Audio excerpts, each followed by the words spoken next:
जय श्री राम, जय बालाजी सरकार। नमस्कार दोस्तों, मैं सरिता शुक्ला अपने और आपके YouTube चैनल पर आप सभी का स्वागत करती हूं और बालाजी से यह प्रार्थना करती हूं कि आप सभी लोग सकुशल अपने घर सुरक्षित हों। आज की वीडियो में बना रही हूं आषाढ़ अमावस्या को लेकर के। वीडियो शुरू करने से पहले सबसे पहले सभी बड़ों को सादर चरण पर, छोटों को शुभ आशीर्वाद और जो मेरी उम्र के हैं उनको प्रेम भरा नमस्कार। और बताइए कैसे हैं आप सभी लोग।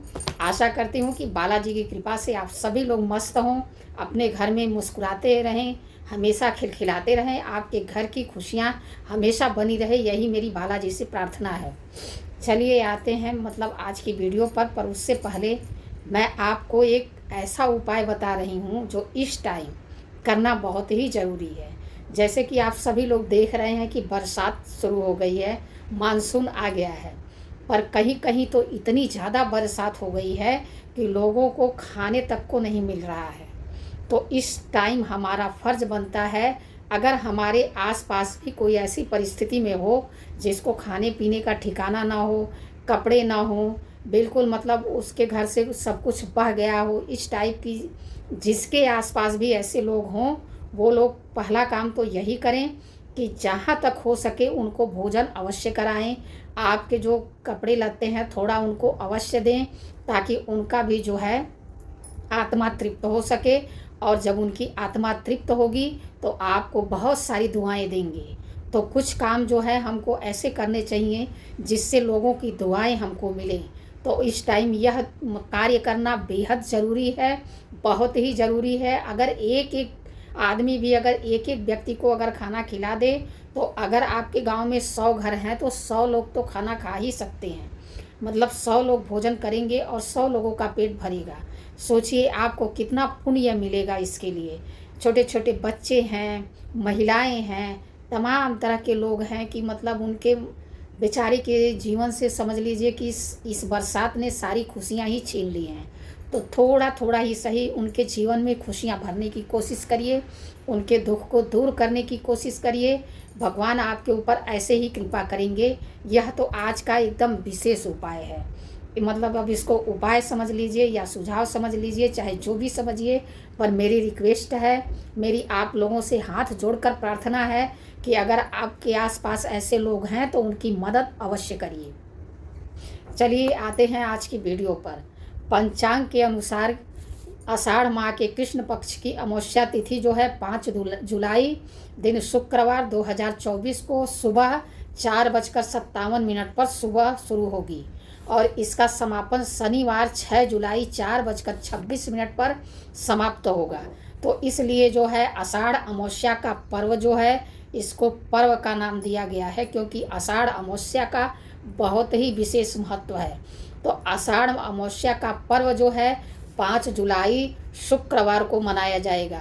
इस दिन अगर आप अपने पितरों का आशीर्वाद चाहते हैं कि आपके पितर आपको आशीर्वाद दें, आपके घर में खुशियां बनी रहें, आपके वंश की वृद्धि हो, तो आप जो मैंने पहले बताया है यह कार्य तो विशेष रूप से करिए। वही उपाय में भी है कि गरीब लोगों को अन्न, वस्त्र और धन थोड़ा जितना आप करने में सक्षम हो उतना अवश्य करिए, और इससे आपको पितरों का आशीर्वाद अवश्य मिलेगा। साथ ही सूर्य देव की आराधना अवश्य करिए। अगर आपके यहाँ सूर्य देव दिखाई दे रहे हो तो उनको जल अवश्य दीजिए, और इससे जो है अगर नहीं दिखाई दे रहे हैं तो अप्रत्यक्ष रूप से उनकी आराधना करिए, उनके मंत्र का जाप करिए। इससे क्या है कि आपके वंश की वृद्धि होगी, आपके घर में माँ लक्ष्मी का वास होगा। यह करना बेहद ही ज़रूरी है।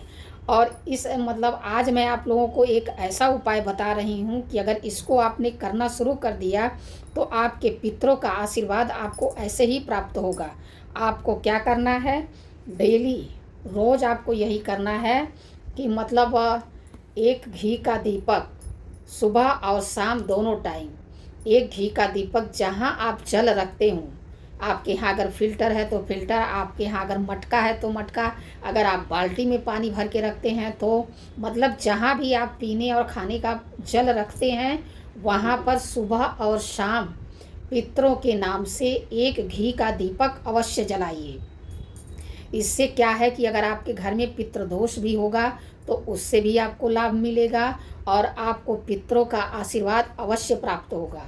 इसलिए यह कार्य करना ज़रूर शुरू कर दीजिए और इसको अमावस्या के दिन से शुरू करिए और इसको रेगुलर करते रहिए, मतलब इसको बंद नहीं करना है। ठीक है, यह उपाय आप लोगों के लिए विशेष ज़रूरी है, चाहे कुछ भी हो जाए। देखिए, अगर हमारे घर के काम में बार बार अड़चन आ रही है, हम मतलब बना बनाया भोजन जो है अच्छे से नहीं खा सकते हैं, हमारे घर में ज़रूरत से ज़्यादा कलेश बना हुआ है और किसी तीज और त्यौहार के दिन तो कुछ ज़्यादा ही मतलब लड़ाई झगड़ा हो जाता है, जिससे हमारा वो त्यौहार बिगड़ जाता है, तो इसका मतलब साफ है कि आपके घर में पितृदोष है।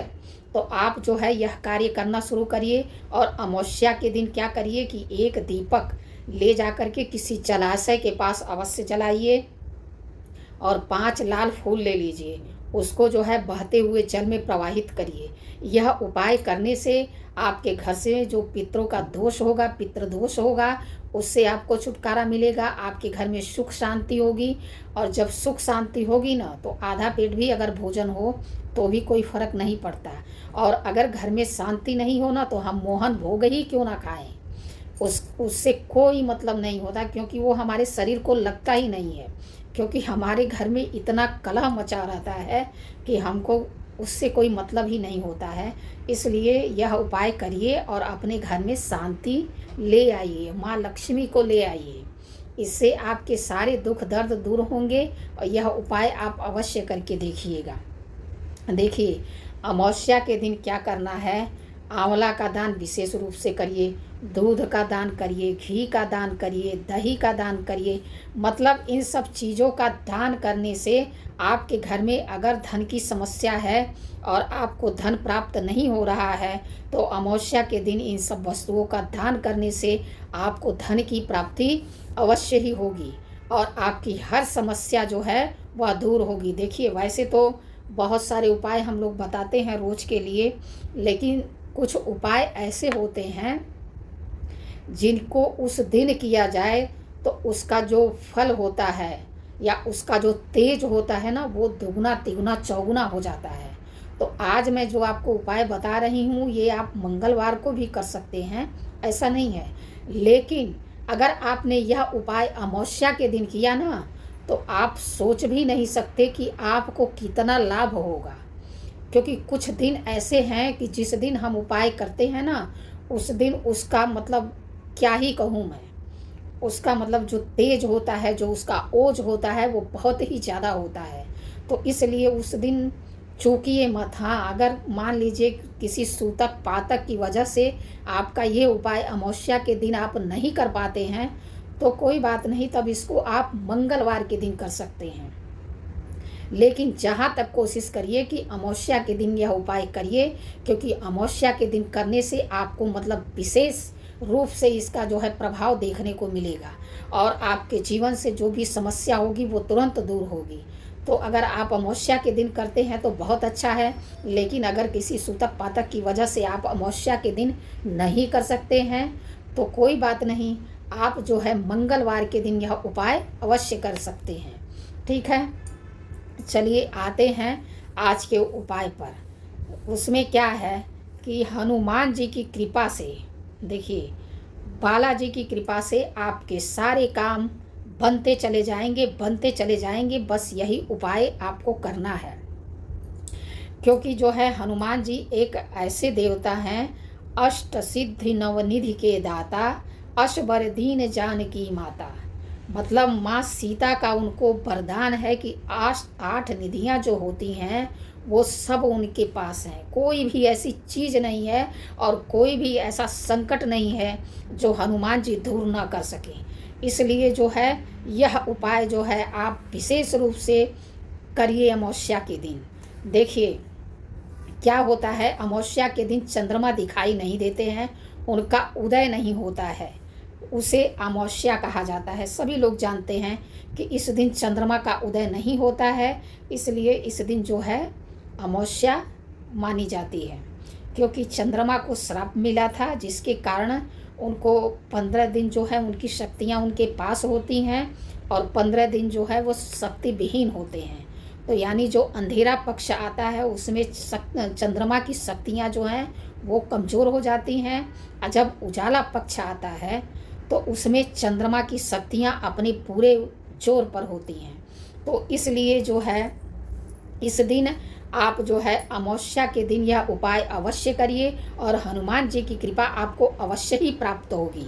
आपको क्या करना है, शाम के टाइम पहले तो आँक का पत्ता आता है जिसे मदार कहते हैं, अगर सफ़ेद मदार आपको मिल गया तो बड़ी अच्छी बात है, नहीं तो दूसरा लाल फूल वाला भी थोड़ा थोड़ा उसमें लाल होता है, वैसा मदार का पत्ता भी चलेगा। 108 पत्ते ले आइए, उनको अच्छे से जल से धो करके उसके बाद उनको लाल सिंदूर से उस पर राम राम लिख डालिए, सारे पत्ते पर लिख करके उसकी एक माला बना लीजिए। और शाम के टाइम आपको क्या करना है, एक पाटले पर हनुमान जी की प्रतिमा स्थापित करिए और उसके बाद जो है वहाँ पर जो है भगवान राम की प्रतिमा स्थापित करिए। मैं आपको बार बार ये कहती हूँ आप लोगों को कि बिना हनुमान जी की प्रतिमा स्थापित किए बिना राम जी की प्रतिमा स्थापित किए हनुमान जी कोई भी पूजा स्वीकार नहीं करते हैं। तो इसलिए जो है राम जी की प्रतिमा स्थापित करिए, पाटले पर लाल कपड़ा बिछाइए, उस पर भगवान राम और हनुमान जी की प्रतिमा स्थापित करिए। प्रतिमा नहीं है तो फोटो स्थापित करिए। उसके बाद हनुमान जी को जो आपने आँक के पत्ते की माला बनाई है उसको हनुमान जी को पहनाइए और उनके सामने जो है चमेली के तेल का दीपक जला करके आपको रखना है। इस दिन का ये सबसे विशेष उपाय है। चमेली के तेल का दीपक जलाइए और उनके चरणों में मतलब उनके सामने रखिए हनुमान जी के। उसके बाद आपको क्या करना है कि हनुमान जी को जो है चना और गुड़ का प्रसाद रखिए, ठीक। उसके बाद एक नारियल ले आइए, एकाक्षी नारियल मिलता है, उसको ले आइए और उसको भी वहाँ पाटले पर स्थापित करिए, ठीक। उसके बाद क्या करना है आपको कि वहीं बैठ करके 3 बार पहले हनुमान चालीसा का पाठ करिए, ठीक। उसके बाद एक बार बजरंग बाण का पाठ करिए और उसके बाद आप एक बार सुंदरकांड का पाठ करिए। जब आपका ये तीनों पाठ समाप्त हो जाता है तो गुड़ चना चाहे बूंदी के लड्डू मतलब जो भी आप रख सकते हो 2-3 प्रसाद रखिए, अगर रख सकते हो, नहीं रख सकते हो तो खाली गुड़ चना भी चलेगा, गुड़ भी रख देंगे तो भी चलेगा। देखिए भगवान भाव के भूखे हैं, भगवान प्रेम के भूखे हैं, भगवान श्रद्धा के भूखे हैं, भगवान को पकवान नहीं चाहिए। आप जो है उनको प्रसाद चढ़ाइए और प्रसाद में तुलसी दल अवश्य डालिए। देखिए हनुमान जी को प्रसाद जब भी चढ़ाइए उसमें तुलसी दल अवश्य डालिए, क्योंकि जब तक आप तुलसी दल नहीं डालेंगे तब तक वो प्रसाद जो है वो ग्रहण मतलब उनका पेट नहीं भरेगा। करीब करीब सभी लोगों को पता है जब अयोध्या में आए हनुमान जी तो एक दिन माता सीता ने रसोई बनाई, ठीक। तो हनुमान जी ने कहा कि माता माता मुझे भूख लगी है। तो माता सीता ने कहा कि पुत्र ठीक है, मैंने रसोई बनाई है, आप भोजन कर लीजिए। तो बोले कि हाँ माता मुझे दे दीजिए। अब वो भोजन उनको परोस के दी। अब वो भोजन देती गई और वो खाते गए पर उनका पेट नहीं भरा। लास्ट में माता सीता ने देखा कि भंडारा तो पूरा खाली हो गया है और हनुमान जी की तो भूख ही नहीं ख़त्म हो रही है। उनको बड़ी चिंता हुई कि अब मैं क्या करूं। तब उनके दिमाग में आया, गई तुरंत एक तुलसी का पत्ता लेकर के आई और जो इतना सा भोजन बचा था उसमें उन्होंने उसको डाल दिया। उसके बाद जब हनुमान जी ने भोजन मांगा तो ले आकर के उनकी थाली में इतना सा ही बचा ही था, इतना सा उनके थाली में रख दिया, लेकिन उसमें तुलसी दल डाला हुआ था। तो जैसे ही हनुमान जी ने पहला बाइक ही खाया वैसे ही उनका पेट भर गया। तुलसी दल की कितनी महिमा है उनके जीवन में, ये सोचिए। वैसे ही उनका पेट भर गया, जैसे तैसे उन्होंने भोजन समाप्त किया। उसके बाद माता सीता ने पूछा कि पुत्र और ले आऊं, क्योंकि हनुमान जी को माता सीता अपना पुत्र ही मानती थी। तो उन्होंने पूछा पुत्र और ले आऊं, तो हनुमान जी ने कहा नहीं माता, बस मेरा पेट भर गया, ठीक है। तो जब भी हनुमान जी को जो है प्रसाद चढ़ाइए तो उसमें तुलसी दल अवश्य डालिए, क्योंकि बिना तुलसी दल के हनुमान जी का पेट नहीं भरेगा और उनका पेट नहीं भरेगा तो फिर उन्हें संतुष्टि नहीं मिलेगी। तो उनको संतुष्ट करना आपका परम धर्म है। उसके बाद क्या करना है आपको, वो सब जो है ऐसे ही रहने दीजिए। जो आपने नारियल रखा है, जो आपने आक के पत्ते की माला चढ़ाई है, उसको भी वहीं रखिए। और हनुमान जी से आपकी जो भी कामना है, जो भी आप चाहते हैं कि वो पूरी हो जाए, वो कामना जो है हनुमान जी से कहिए। और हाँ, 1 लोटा जल भी वहाँ पर रखिए। उस जल में जो है 7 लौंग डाल दीजिए और वो लोटे का जल वहाँ रख दीजिए।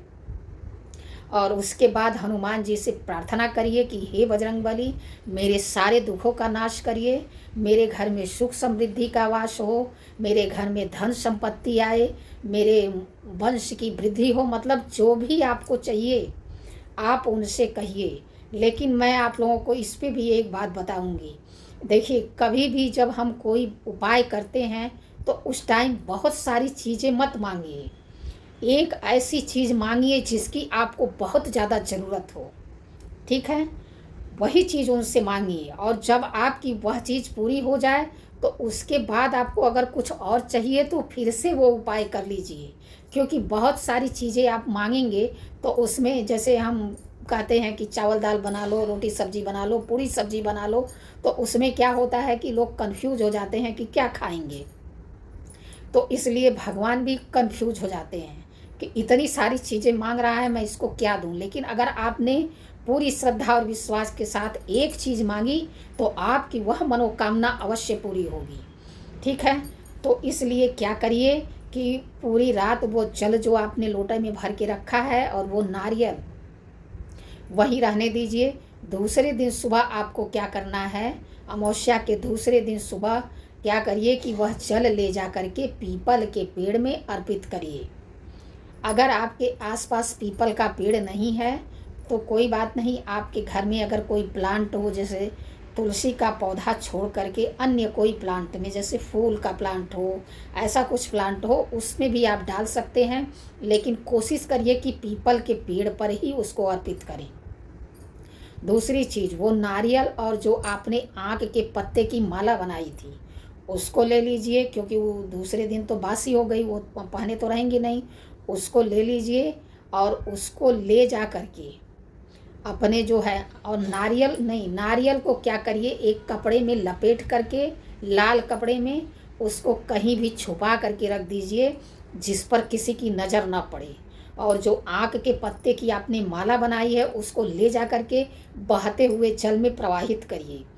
यह कार्य आप करिए, उसके बाद आप देखिए कि आपकी मनोकामना कैसे नहीं पूरी होगी। और जब आपकी मनोकामना पूरी हो जाए तो जो नारियल आपने छुपा के रखा है लाल कपड़े में बांध करके, उसको ले जा करके बहते हुए जल में उसको प्रवाहित करिए। यह कार्य आप करके देखिए कि आपके जीवन में जो है परिवर्तन कैसे नहीं आएगा, हनुमान जी की कृपा आपको कैसे नहीं प्राप्त होगी और आपके जीवन में चमत्कार कैसे नहीं होगा। यह उपाय करके आप देखिएगा। वीडियो में अगर कोई गलती हो गई हो तो क्षमा करिए। ऐसी जानकारी के लिए हमसे जुड़िए, हमारे चैनल को लाइक, सब्सक्राइब और शेयर करिए। और सबसे बड़ी बात, कमेंट करना मत भूलिए भाई। कमेंट में जय श्री राम ही लिखिए। लाइक करने में आपको 1 सेकंड भी नहीं लगेगा। प्लीज़ लाइक करिए, सब्सक्राइब करिए, शेयर करिए, ताकि ज़्यादा से ज़्यादा लोगों तक मेरी वीडियो पहुंच सके और ज़्यादा से ज़्यादा लोग इसका लाभ उठा सकें। ये मेरी आप लोगों से रिक्वेस्ट है। जय श्री राम, जय बालाजी सरकार।